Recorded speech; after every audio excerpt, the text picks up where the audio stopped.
नमस्कार, स्वागत है आपका न्यूज प्लस पे। बढ़ते हैं आज की प्रमुख खबरों की ओर। बजरंग दल के संयोजक कृष्णा तिवारी ने आज एक ज्ञापन पुलिस आयुक्त असीम अरुण को सौंपा। आपको बता दें कि बीते दिनों ईद उल मिलाद उल नबी के उपलक्ष्य में जुलूसे मोहम्मदी जुलूस बिना किसी अनुमति के निकाला गया था, जिसको लेकर पुलिस ने कई लोगों पर एफआईआर दर्ज कर गिरफ्तारियां भी की थी। बजरंग दल के संयोजक कृष्णा तिवारी का आरोप है कि ये जुलूस हिंदुओं को डराने के लिए निकाला गया था।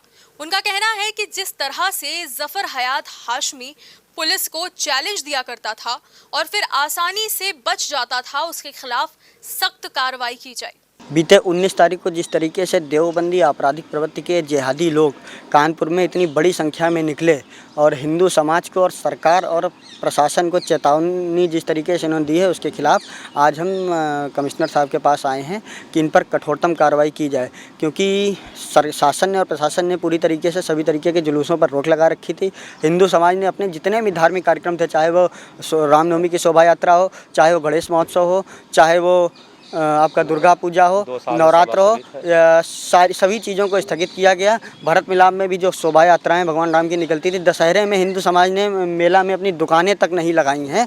इतना समाज के लिए हिंदू समाज ने अपना सहयोग दिया है, लेकिन उन सभी नियमों को और सहयोग को ताक पे रखते हुए जिस तरीके से इन जिहादियों ने शहर का माहौल ख़राब करने के लिए एक बड़ी संख्या में निकाला है जुलूस, उसके खिलाफ हम पुलिस कमिश्नर के पास आए थे कि जो इस घटना में जिन जिन लोगों ने इस घटना में षड्यंत्र के तहत यह कराया है, उनके खिलाफ सख्त से सख्त कार्रवाई हो। कमिश्नर साहब द्वारा क्या आश्वासन दिया गया? कमिश्नर साहब के द्वारा आश्वासन दिया गया है कि अभी कुछ लोगों पर मुकदमा हुआ है, उन पर अगर संभव हुआ तो उन पर धाराएं बढ़ाई जाएंगी और सख्त से सख्त कार्रवाई की जाएगी। उसके साथ साथ अन्य जो हमने विषय उनको लिख के दिए हैं, जैसे कहीं ना कहीं कानपुर का एलआईयू फेल हुआ है पूरी तरीके से, जो हर समय फेल होता रहा है। जहाँ जहाँ हिंदू समाज पर कोई घटना होती है तो हर बार सिर्फ एक ही विषय निकल के आता है, एलआईयू फेलियर।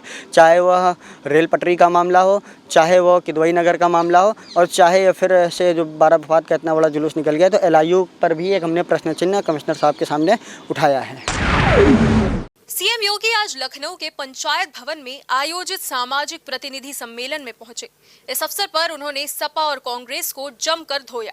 उन्होंने कहा कि 2022 में बीजेपी की इसलिए आवश्यक जीत है कि कोई दंगा नहीं कर पाएगा, कोई किसी की जमीन पर कब्जा नहीं कर पाएगा। सीएम बोले कि पाकिस्तान और चीन भारत की सीमा में घुसपैठ नहीं कर सकता।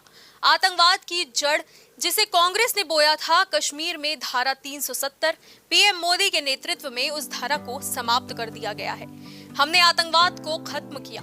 योगी ने सपा पर वार करते हुए भी कहा कि सपा की सरकार में आतंकवादियों के मुकदमे वापस लिए गए हैं। 2012 में सपा सरकार में कोसी कला में दंगा हुआ था। सपा सरकार आतंकवादियों की आरती उतारती थी और राम भक्तों पर गोली चलाती थी। है कि 2022 में भारतीय जनता पार्टी की सरकार क्यों आवश्यक है?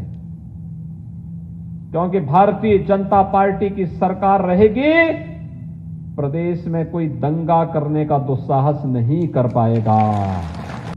याद करिए, अगर 1990 में भारतीय जनता पार्टी की सरकार होती तो क्या राम भक्तों पर गोलियां चलती? लेकिन भाइयों बहनों, जिन लोगों ने राम भक्तों पर गोली चलाई, क्या उनको माफ कर देंगे? भगवान राम माफ नहीं करेंगे। दुनिया के सामने मजबूती के साथ उठाने का एक अवसर भी है कि हम लोगों ने अतीत की, मध्यकाल की, गुलामी के कालखंड की एक गलती का परिमार्जन किया है और आज अयोध्या में भगवान राम का भव्य मंदिर का निर्माण कार्य हो रहा है। एक अवसर है हमारे पास कहने के लिए, स्वाभिमानी समाज गुलामी की बेड़ियों को बहुत दिनों तक नहीं सहन कर सकता।